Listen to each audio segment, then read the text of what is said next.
Jack Tatum, the assassin. Jack Tatum didn't earn the nickname the Assassin by accident. The Oakland Raiders safety was the most feared hitter of the 1970s, a man who openly admitted his goal wasn't just to tackle receivers, but to punish them so severely they'd think twice about coming over the middle again. Tatum's philosophy was simple and terrifying. My idea of a good hit is when the victim wakes up on the sideline with train whistles blowing in his head. I like to believe that my best hits border on felonious assault. He played with a level of violence that made even fellow professionals uncomfortable. During a meaningless 1978 preseason game, Tatum delivered a hit on New England Patriots receiver Darryl Stingley that would define his legacy in the worst possible way.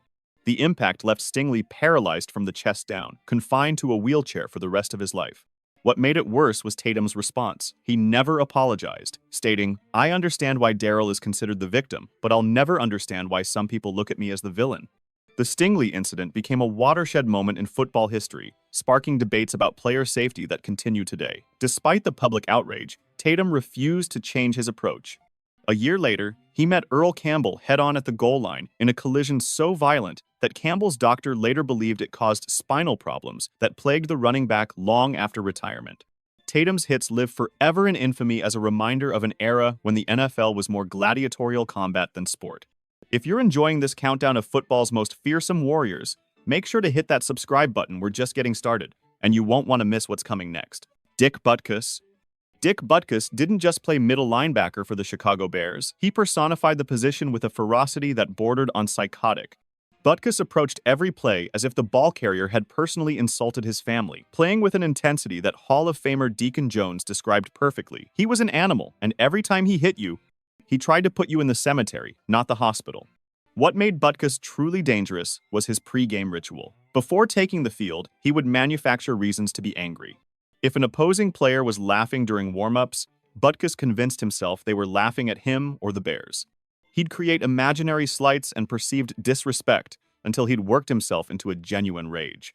Former Packers running back MacArthur Lane, who went head-to-head with Butkus numerous times, said it best, "If I had a choice, I'd sooner go one-on-one with a grizzly bear than with Butkus. I prayed that I could get up every time Butkus hit me." The linebacker even told Lane he was going to kick his ass the very first time they played against each other when Lane was just a rookie. Butkus led the NFL in tackles for 8 consecutive seasons, a testament to his relentless pursuit of ball carriers. His playing style was so violent and his reputation so fearsome that opposing players admitted they were more concerned about avoiding Butkus than actually scoring touchdowns. He forced fumbles simply by hitting people so hard their bodies gave out. Nearly 50 years after his retirement, Butkus remains the gold standard for linebacker violence. Dick Night Train Lane. Dick Night Train Lane was never supposed to make it in the NFL. After just one season of junior college football and 4 years in the U.S. Army, he happened to pass by the Los Angeles Rams office on his bus ride to work. On a whim, he stopped in and asked for a tryout as a receiver. The Rams were so impressed by his raw athleticism that they gave him a spot, eventually converting him to defensive back, where he became a nightmare. Lane became famous for a tackle so brutal the NFL had to ban it entirely. He would wrap his arm around receivers' necks or grab their face masks and violently sling them to the ground at full speed. People called it the night train necktie, essentially a clothesline tackle that targeted the head and neck. In 1961, Lane grabbed John Arnett by the face mask while Arnett was running at full speed, leaving him lying motionless on the field. The league immediately made face mask tackles illegal. When that didn't stop him, he switched to clothesline tackles around the neck. Eventually, the NFL banned those two, creating what we now know as the horse collar tackle rule, all because Night Train Lane was literally too dangerous for the existing rulebook. Lane's impact went beyond his devastating tackles. He still holds the NFL record for most interceptions in a season with 14, somehow doing it in only 12 games. Lawrence Taylor? Lawrence Taylor changed football forever on one Monday Night Football game in 1985. The New York Giants linebacker saw through a Washington Redskins flea flicker play and pounced on quarterback Joe Theismann like a jungle cat hunting prey. The hit broke both bones in Theismann's lower leg so severely that the quarterback never played another snap. The image of Taylor frantically waving for medical help while Theismann screamed in agony became one of the most iconic and horrifying moments in NFL history. But that single play, as career-ending as it was, doesn't fully capture what made Lawrence Taylor dangerous. LT revolutionized the linebacker position by combining speed and raw power in ways offensive lines weren't prepared to handle. He was a wrecking ball who didn't just sack quarterbacks, he destroyed them. Legendary coach Bill Belichick, who served as Taylor's defensive coordinator with the Giants, said, "What makes LT so great, what makes him so aggressive, is his total disregard for his body." Belichick declared Taylor the best defensive player he'd ever coached by a significant margin. John Madden went even further, stating, "He changed the way defense is played, the way pass rushing is played, the way linebackers play, and the way offenses block linebackers." Taylor's dominance forced the entire sport to evolve. Teams at every level began placing unprecedented emphasis on the left tackle position to protect quarterbacks' blind sides from players like LT. As a 10-time Pro Bowler, he became just the second defensive player to win the league's MVP award and was named Defensive Player of the Year 3 times. His legacy is measured not just in stats, but in how he fundamentally altered football strategy. Chuck Bednarik, Concrete Charlie. Chuck Bednarik was the last of football's 60-minute men, playing both offense and defense in an era when toughness meant never leaving the field. Nicknamed Concrete Charlie for his unyielding physicality, Bednarik delivered one of the most famous and violent hits in NFL history during a 1960 game against the New York Giants.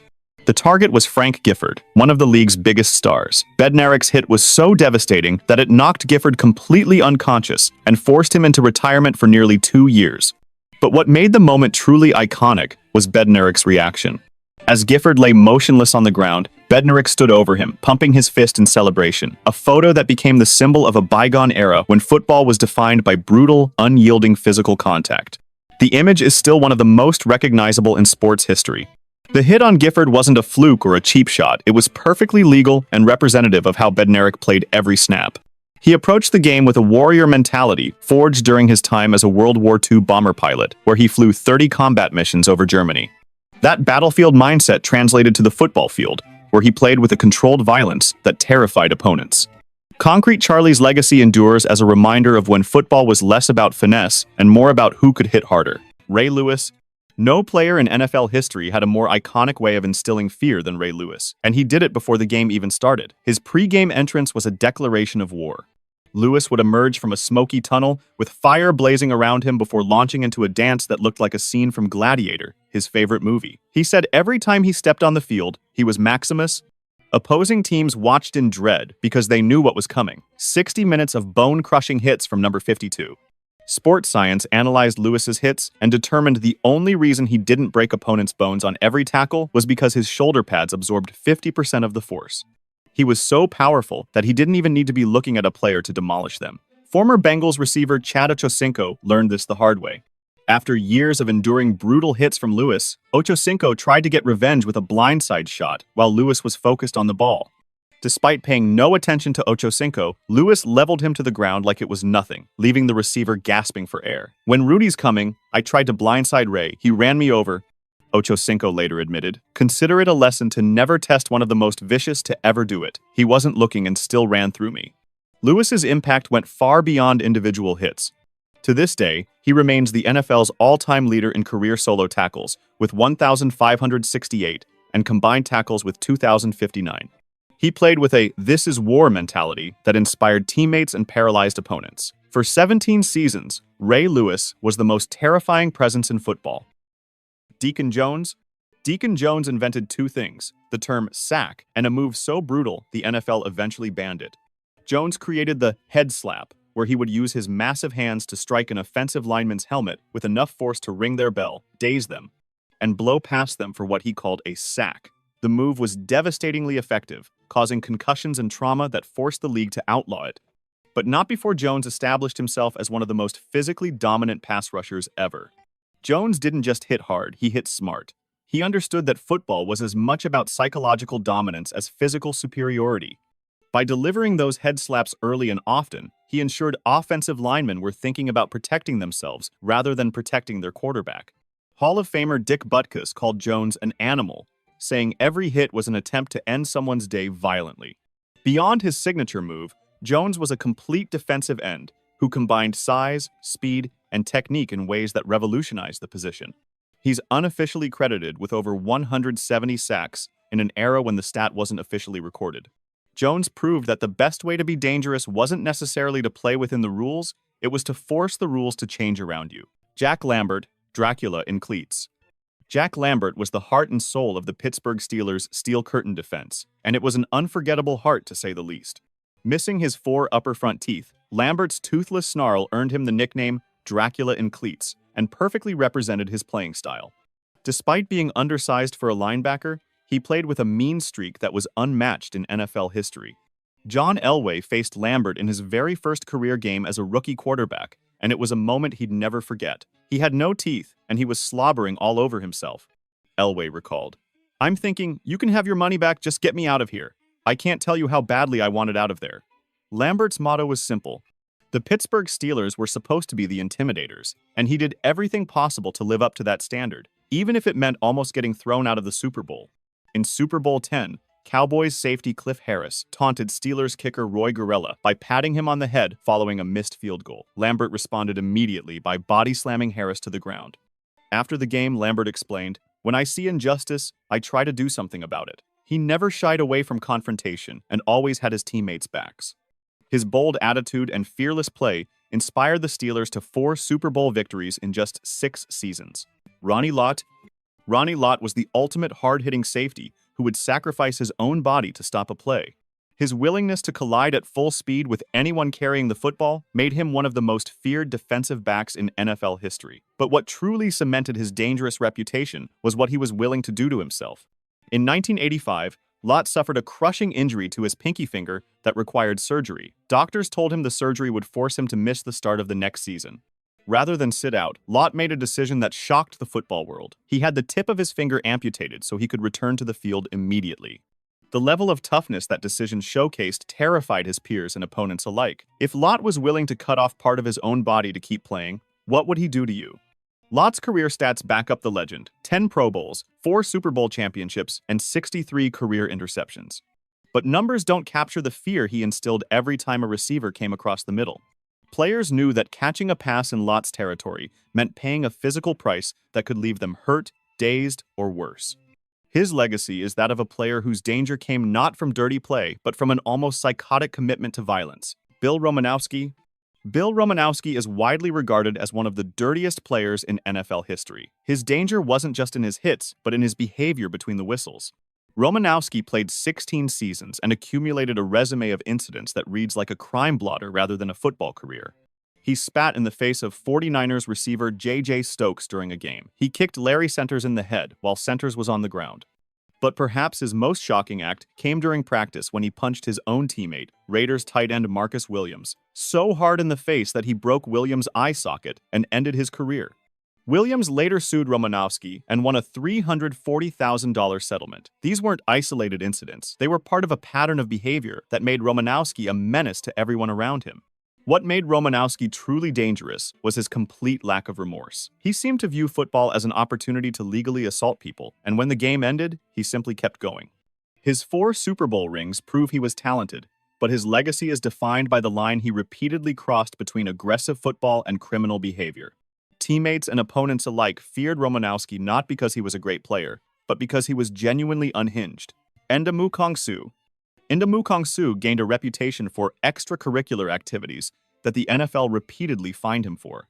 From stomping on opponents' limbs to kicking quarterbacks in the groin, Suh's playing style often blurred the line between aggressive football and intentional assault. His presence on the defensive line forced every offensive player to keep their eyes on him at all times, fearing a late hit or a stomp after the whistle. The incidents accumulated throughout his career. He stomped on the arm of Green Bay's Evan Dietrich Smith on Thanksgiving Day 2011. He kicked Houston quarterback Matt Schaub in the groin in 2012. He stepped on Aaron Rodgers' injured calf in 2014. Each incident resulted in fines or suspensions, but Suh never seemed to learn or care. The fines totaled hundreds of thousands of dollars, yet the behavior continued. What makes Suh's case interesting is that he's undeniably talented. He was the 2nd overall pick in the 2010 draft, a 5-time Pro Bowler and a 3-time first-team All-Pro. But his legacy will always be tainted by the suspicion that he wasn't just playing hard, he was trying to hurt people after the play was over. Offensive linemen who faced Suh had to protect themselves, not just during blocks, but in the pile, after the whistle, and anywhere Suh could get away with an extra shot. Vontaze Burfict became the poster child for dangerous play in the 21st century. He was notorious for targeting the heads of defenseless receivers, accumulating a record-breaking number of fines and suspensions that eventually ended his career. The NFL's crackdown on player safety made Burfict the prime example of a player who refused to adapt. Burfict's most infamous moment came in a 2016 playoff game against the Steelers when he delivered a brutal hit to Antonio Brown's head that left the receiver visibly dazed and led to a massive suspension.